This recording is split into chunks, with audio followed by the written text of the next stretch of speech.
Welcome to the Rim Break Rodeo. We hope this video helps. In this video, I will show you how to make a paper gun. First, let's gather our materials.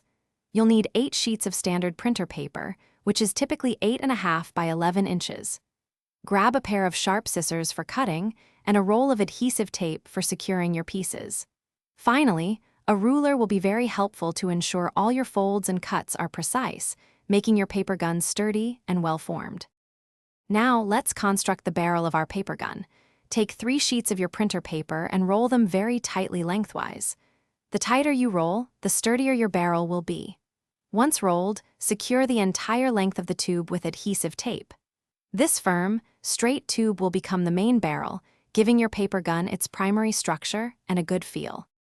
Next, we'll focus on the handle and trigger. Take 2 more sheets of paper and fold them repeatedly into a thick, sturdy rectangle.